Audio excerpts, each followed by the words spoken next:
নমস্কার বন্ধুরা, আমার পাঁচফোড়ন চ্যানেলে আপনাদের সবাইকে স্বাগত জানাই। আজ আমি নিরামিষ অরল ডাল রান্না করব। তার জন্য আমি এখানে 300 গ্রাম অরল ডাল নিয়েছি। এটা আমাদের বাড়ির ডাল।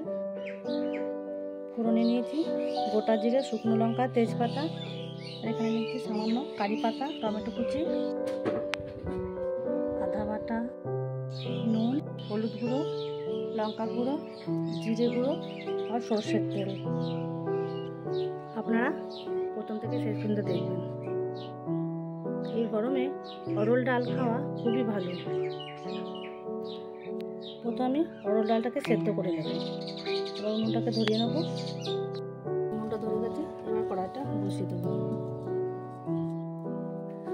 ডাল সেদ্ধ করার জন্য কড়াই জল দিয়ে দেবো।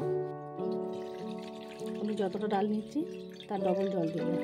ডাল সেদ্ধ হতে সময় লাগবে। জল গরম হয়ে গেছে, এবার ডাল কটা দিয়ে দেবো। এই ডালগুলো আমাদের বাড়ির ডাল। আমি শিলনোড়ায় হালকা করে বেটে নিয়েছিলাম আর কালকে রাতে ভিজিয়ে রেখেছিলাম।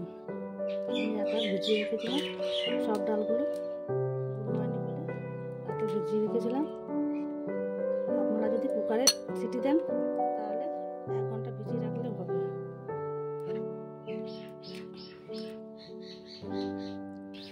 এবার আমি হাফ চামচ মতো নুন দিয়ে দেবো। নুন দিলে তাড়াতাড়ি সেদ্ধ হয়ে যাবে।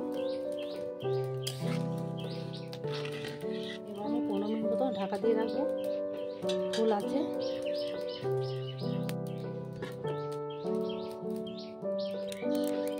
দেখুন বন্ধুরা, আজকে আমি এই আগলা জ্বালানি দিয়ে রান্না করব। খুব সুন্দর জলের গুঁড়ো, এগুলো ধানের সাথে থাকে। ধানে হাওয়া দিয়ে হয়েছে, আবার ধান থেকে এগুলো বেরিয়ে এসছে। খুব সুন্দর জলের গুঁড়ো। ঢাকা খুলে একবার দেখে নেব। দেখুন বন্ধুরা, ডালটা প্রায় সেদ্ধ হয়ে এসছে। সেদ্ধ হয়ে গেছে, এবার নামিয়ে নেব। কড়াই গরম হয়ে গেছে, এবার এর মধ্যে সরষের তেল দিয়ে দেবো 2 চামচ মতন। তেল গরম হয়ে গেছে, এবার এর মধ্যে হাফ চা চামচ গোটা জিরে দিয়ে দেবো আর 2টো শুকনো লঙ্কা, 2টো তেজপাতা আর সামান্য কটা কারি পাতা,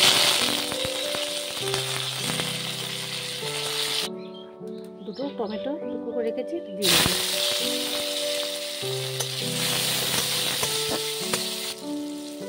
এর মধ্যে হাফ চা চামচ আদা দিয়ে দেবো।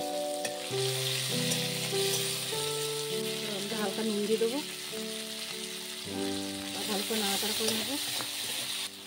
টমেটোগুলো সেদ্ধ হয়ে এসেছে, এবার এর মধ্যে দিয়ে দেবো হাফ চা চামচ হলুদ, হাফ চা চামচ লঙ্কা গুঁড়ো আর হাফ চা চামচ জিরে গুঁড়ো।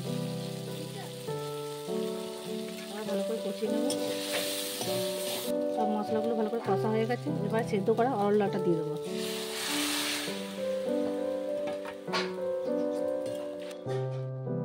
এর মধ্যে 1 চামচ মতো গুড় দিয়ে দেবো। গরমে গুড় খাওয়া ভালো, গুড় খেলে পেট ঠান্ডা থাকে। দেখুন বন্ধুরা, আমাদের অরল ডালের তরকারি রেডি হয়ে গেছে। এবার উপর থেকে সামান্য একটু ঘি দিয়ে নামিয়ে নেব। হাফ চা চামচ ঘি। আমি তরকারিটা বেশি পাতলা করবো না, বেশি গাঢ় করবো না। দেখুন বন্ধুরা, আমাদের রান্না রেডি হয়ে গেছে। এরকম অরল ডাল রান্না করলে রুটি, পরোটা, ভাতের সাথে খুব ভালো লাগবে। অরল ডাল শীতকাল বা গরমকাল সব সময় খাওয়া ভালো। অরল ডাল আলু দিয়ে রান্না করলেও ভালো লাগে। আলু দিয়ে মাখা মাখা তরকারি করলে খুব ভালো লাগে। বন্ধুরা, আপনারা এরকম বাড়িতে অরল ডাল রান্না করবেন, খুব ভালো লাগবে। বন্ধুরা, আবার ফিরে আসছি অন্য কোনো রেসিপি নিয়ে। আজকে এ পর্যন্তই। সবাই ভালো থাকবেন, সুস্থ থাকবেন। এতক্ষণ আমার সাথে থাকার জন্য সবাইকে অনেক অনেক ধন্যবাদ।